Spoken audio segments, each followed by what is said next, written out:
AI is crashing markets. UPS is cutting people to save itself. OnlyFans is out-earning big tech. And Nvidia just printed $5 trillion of belief. This week, the world's biggest brands learned the same lesson. Momentum means nothing without meaning. Welcome to the DR Weekly Wrap, where brands, leadership, and strategy meet in motion. I'm Kia, and today we're breaking down 8 stories that show exactly how fast reputation, relevance, and revenue can collide. Nvidia just became the first company in history to cross a $5 trillion valuation, adding over $1 trillion in market value in under 90 days. That's not just acceleration, that's belief turned into an economy. Let's be clear, this isn't a chip story, it's a brand story. For 2 decades, Nvidia sold processors to gamers, coders, and engineers. Today, it sells certainty. The feeling that every AI breakthrough, every robot, every autonomous car runs on green silicon. When ChatGPT exploded, Nvidia wasn't just ready. It became the infrastructure of imagination. And while competitors fight for market share, Nvidia captured something rarer: mind share. Investors aren't buying GPUs anymore. They're buying the idea that Nvidia equals progress, that Jensen Huang is not a CEO, but a modern-day Edison, selling optimism in 40 billion transistor doses. And yet, belief is volatile. In 2025, a brand like Nvidia doesn't just build chips, it builds faith systems. Every keynote, every product name, every black jacket moment reinforces the myth. The brand isn't about performance specs anymore. It's about psychological performance. When your narrative scales faster than your product, you've achieved belief momentum. The moment your brand's perceived value outruns its tangible one. Nvidia's real risk isn't competition, it's complacency. Because the second the story slows, the market starts doing math. And math never believes in miracles for long. If Nvidia wants to hold this $5 trillion crown, it has to keep storytelling at the speed of innovation. Momentum got them here, meaning will decide if they stay. Nvidia didn't just build AI chips, it built the first religion of progress. That's not valuation, that's devotion.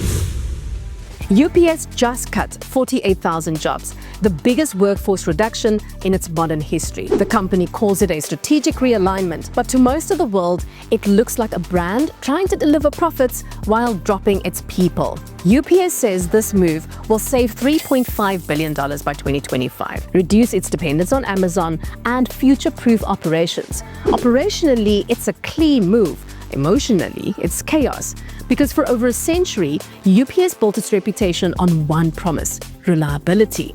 That familiar brown truck wasn't just a delivery van, it was a symbol of trust arriving on time. But as automation replaces manpower, brands like UPS are being forced to choose speed or soul. And in the race to cut costs, many are forgetting the real currency of logistics: human reassurance. A box arriving on time isn't just efficiency, it's confidence built by hands, faces, and service you can count on. Here's the paradox: you can promise reliability or you can remove the people who deliver it, but you can't do both and expect loyalty to survive. Efficiency is strategy only when the customer can feel it.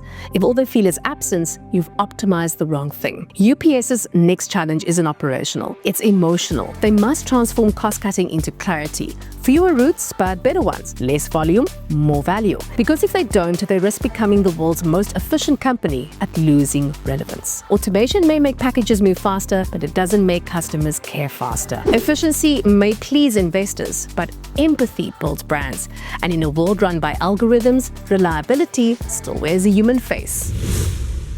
When Rihanna launched Fenty Maison under LVMH, it was supposed to rewrite the rules of luxury, the first new house under the LVMH umbrella in over 3 decades. A pop culture queen joining forces with the world's biggest luxury empire. 2 years later, silence. A $35 million dream quietly folded. It wasn't lack of talent, it wasn't lack of fame, it was a lack of focus. Because fame can launch a brand, but only focus can keep it alive. Fenty tried to merge culture with couture, selling empowerment and exclusivity in the same breath. But luxury doesn't live in trends, it lives in time, and time doesn't bend for hype. In 2025, luxury isn't just fabric and logos, it's discipline. The courage to say no. Fenty said yes to everything: makeup, lingerie, fashion, fragrance. But when everything's the focus, nothing is. Luxury runs on legacy, not followers. The modern luxury consumer doesn't buy influence, they buy intent. intention. Fenty didn't fail because it was cultural. It failed because it confused culture with clarity. The future of luxury belongs to brands that know how to edit themselves. In a sea of more, minimalism is the new aspiration. That's why brands like Hermès thrive. They whisper when everyone else screams. Fame can ignite a brand, but discipline keeps it burning. In the new era of luxury, clarity is the ultimate status symbol. Paramount, a century-old icon that gave us Titanic, Top Gun, and The Godfather, just merged with Skydance in an $8 billion deal. On paper, it's synergy. In practice, it's soul dilution. Because within weeks of a merger, over 1,000 employees were laid off. Departments folded, studios restructured, and while shareholders cheered, audiences sighed. In an age where content has become currency, mergers like this promise scale but rarely deliver story. They combine resources, not relevance. Paramount didn't just sell assets, it sold identity. This is what happens when creativity is traded like a stock. Studios stop asking what stories mean and start asking what they cost. And that's the tragedy of modern media consolidation. You can merge budgets, but you can't merge belief. Culture can't be consolidated. When leadership measures synergy by headcount, they forget that creative trust doesn't scale, it fractures. Paramount's real test isn't financial, it's philosophical. Can a legacy brand evolve without erasing its essence? Because once a brand's soul becomes a spreadsheet, recovery isn't about marketing, it's about resurrection. If they want this merger to work, Paramount must prove that profit can still have poetry. When creativity becomes consolidation, innovation dies quietly, because a story without soul is just content, and audiences can always tell the difference. After 25 years, PepsiCo finally did it. A new logo, a new look, a new attitude. Bold type electric blue, a pulsing red circle that feels like it was made for TikTok. To some, it's nostalgic. To others, late. But strategically, it's a reset. A reminder that Pepsi's always been the brand of energy, edge, and rebellion. For decades, Pepsi has played second to Coke in market share, but first in cultural daring. It was the brand that put Michael Jackson on a can, turned Super Bowl halftime into a music festival, and taught a generation that choice could be cool. This rebrand isn't just a new look, it's a reconnection to that DNA. In a world where Coke owns heritage, Pepsi had to own vibe. So instead of competing on flavor or nostalgia, it's competing on frequency, the ability to be seen, shared, and looped. Every line in this design was built for scroll speed. When you can't outflavor your rival, out-vibe them. Modern branding isn't a taste test, it's a rhythm test. Pepsi's rebrand works because it embraces confidence without cynicism. It's a masterclass in reviving heritage for a digital audience, not by reinventing who you are, but by remixing how you look. The lesson for marketers: if your brand has history, don't bury it. Brand it like a comeback tour. Pepsi's not chasing Coke anymore, it's chasing culture. Because in 2025, relevance isn't about taste, it's about tempo.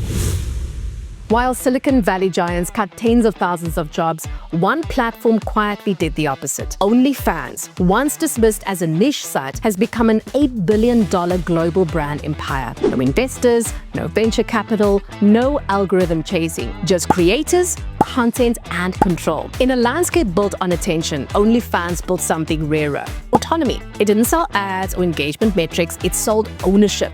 And in the process, it flipped the entire power dynamic of the creator economy. While Apple and Meta talk about empowering creators, OnlyFans did it by giving them direct monetization, direct data, direct loyalty. 250 million users, $1 billion in creator payouts last quarter, and not a cent from Wall Street. Decentralized ownership is the new loyalty program. Audiences don't just want to consume, they want to connect. And platforms that give control back to creators win the long game. OnlyFans didn't sell content, it sold control. It turned transparency into trust and trust into retention. In a world obsessed with scale, OnlyFans mastered intimacy, a one-to-one economy that big tech can't replicate because it's not built for vulnerability. The lesson? Sometimes the strongest brand move isn't being everywhere, it's being exclusive enough to matter.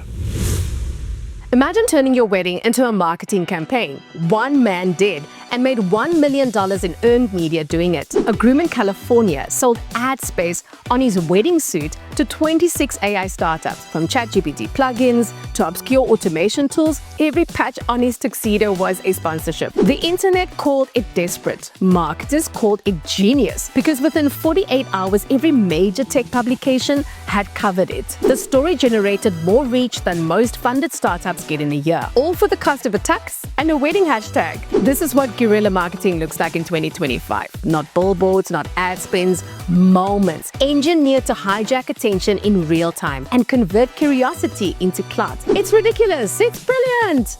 And it says something bigger about where we are as marketers, that creativity, courage, and a touch of insanity can still outperform $1 million media buy. Attention has become the world's most volatile currency. You can't buy it, you have to earn it, hijack it, or manufacture it through audacity.